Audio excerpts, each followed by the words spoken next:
Hello everyone, this is Melanie and this is day number 46 of my Walk the Talk 60-day weight loss challenge. Wow, I only have 14 days left of this challenge. It's really truly in the countdown mode here. I'm very excited because I've received a number of comments that some of the people that decided to do this along with me have reported their weight loss results so far. Pam said that she has lost 10 pounds since this began. And Michaela said that she's lost 4 pounds, but that was a while ago. I'm interested to see if she's lost any more weight than that. So if you're watching this, Michaela, let me know. And I have lost 8.2 pounds now. So I have 1.8 to go to reach my actual goal of 10 pounds. If all goes well, I think I'm gonna make it. Hopefully, like I said before, that I go a little bit farther just to be on the safe side for the weigh-in. But I'm curious what kind of changes those of you have made in your diet to, lose the weight. If you've made any changes in terms of what kind of foods you're eating, or if it's just been an exercise, regimen that you've added. I'm curious what you've done. Have you eliminated any foods from your diet, and what kind of foods have you actually eliminated? And have you added any new foods into your diet, and what are those foods? For instance, a year ago, I actually removed wheat, dairy, and nightshade vegetables, and that sounds like a lot. And when I first decided to do that in order to cure the rheumatoid arthritis in my hand, which caused pain that went up my arm and pain in my foot, it was kind of a shock to me. That it's like, I thought, wow, removing wheat from my diet. Wheat is in like so many things, and I don't know how to do that. So at first it was kind of overwhelming for me, but the more I looked into it, there are so many other options out there that I don't miss wheat. I mean, I really don't. There's just so many of the things out there that the only time that I really have trouble with that is if I go out and eat at a restaurant, or maybe eat at someone else's house and they don't have that option. And when that happens, I go, you know what? It's not gonna affect me because I'm not doing this long term, and so I'll go ahead and have wheat products when I go out for one meal. It's not a big deal, at least not to me, and I haven't had any problems. My arthritis doesn't come back overnight just because of one meal. But I did remove wheat, and I have replaced it with, there's so many other grains and different breads out there that I can have, that was no big deal. The other big thing was removing dairy from my diet.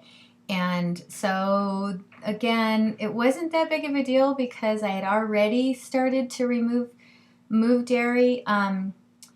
But I did that for other reasons, because it caused gas. I just got terrible gas from dairy. So I had already started to change things out, but I still every once in a while would have dairy, and but it does aggravate my arthritis. So I just decided, I'm done with that. I don't need it, and I've learned to enjoy foods, non-dairy foods. And then the nightshade vegetables, probably the biggest one that I removed was potatoes, because I have been a potato junkie my whole life. If people were to ask me, when I was a kid or even an adult, what my absolute favorite food, if I were to list one favorite food in the world, it would probably be potatoes in any form. It could be mashed potatoes, it could be baked potatoes, French fried potatoes, potato chips. It doesn't matter. Potatoes were like my biggest weakness. And then to remove that from my diet was like, what? Removing potatoes from my diet? Because it's a nightshade vegetable. And nightshade vegetables are basically vegetables that grow during the night. Like, you know, tomatoes, if you have a garden and, you know, you go out the next day and you go, whoa, look how much, you know, this plant grew overnight. And it's because it grows during the night, you know, quite a bit. And it fits into the nightshade vegetable family.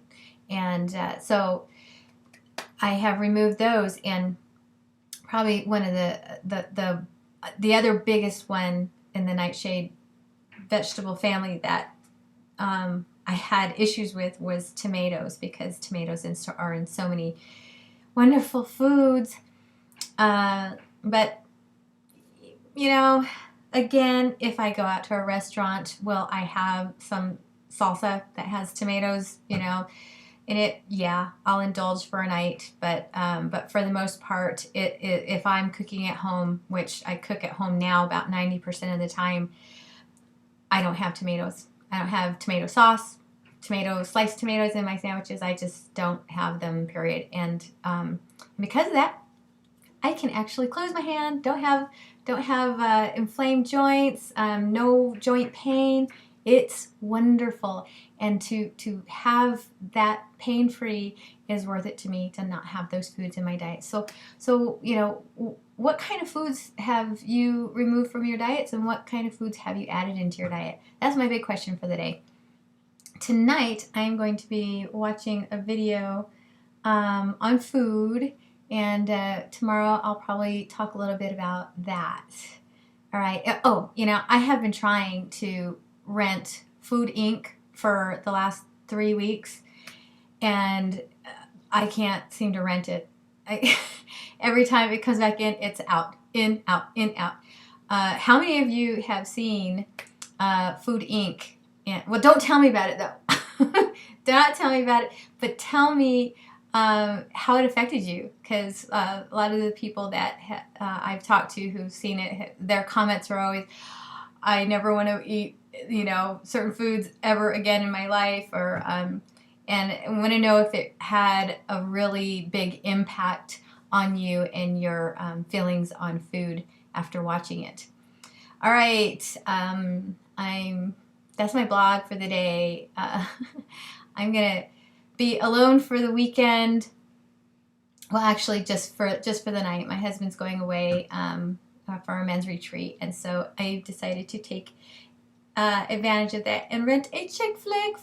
So I'm going to watch a real girly movie. I'm going to watch Burlesque, and just have a nice quiet evening all to myself. So see you tomorrow. Have a nice Friday night. Bye.